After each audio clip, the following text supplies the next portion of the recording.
Le groupe La Tratio est né en 1998 d'une passion commune du chant traditionnel, des amis tous originaires de Castaniche. Et ensuite le groupe a évolué et a grandi au fur et à mesure. Et aujourd'hui nous venons de sortir notre 4e album intitulé Infugiasi. Quels sont les instruments que l'on peut entendre? Alors les instruments du groupe, à l'origine bien sûr c'était guitare et violon, et ensuite le groupe s'est développé en utilisant bien sûr de la percussion, de la batterie, de la basse. Aujourd'hui on reste sur cet équilibre et on tend à se développer un peu plus puisque de par nos influences musicales, ce qu'on aime écouter dans la vie de tous les jours, ce qu'on aime faire aussi, le groupe va se développer sur un système d'instruments traditionnels encore une fois. Et on va mettre tout ça en œuvre pour utiliser sur nos prochains albums.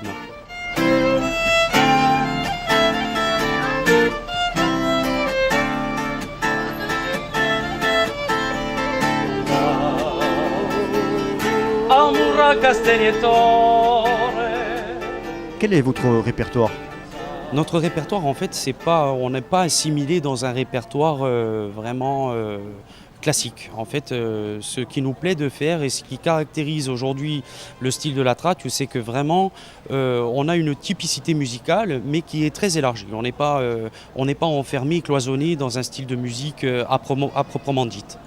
Infugiasi, parlez-nous-en de votre dernier album. Alors, Infugiasi, déjà, c'est un terme utilisé en montagne, dai pastori, nos bergers. Et ce titre-là, nous l'avons choisi parce que nous voulions symboliser cet album toujours dans le sens d'aller de l'avant. Et Infugiasi, c'est vraiment le terme de s'engager avec détermination. Donc, c'est ce qu'on a voulu symboliser, nous, au niveau de notre regard extérieur. L'œil qu'on peut porter sur la culture corse, sur la Corse en elle-même aussi, d'un point de vue patrimonial et social. Et on a voulu symboliser tous les titres qui font partie intégrante de cet album dans ce fil rouge, avec ce nom Infugiasi, aller de l'avant, s'engager avec détermination. En règle générale dans le groupe, quelles sont vos inspirations musicales corse et d'ailleurs? Alors, d'ailleurs, on va commencer parce que ça sera plus vite fait.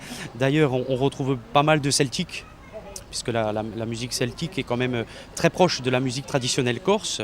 Ensuite, on aime bien tout ce qui est un petit peu gitan, hispanisant, et de côté traditionnel aussi, beaucoup méditerranéen.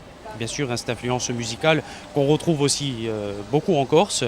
Et de par nos pères aussi en Corse, on s'est inspiré bien sûr, nous qui sommes arrivés après la grande vague de Cantaboblugo, Soutiamadialesi, Avileta, Sorgenti, tous ces groupes-là qui ont été nos pères, qui le resteront toujours. Et au travers encore une fois de cet album, on peut signaler encore une fois quelques petits clins d'œil.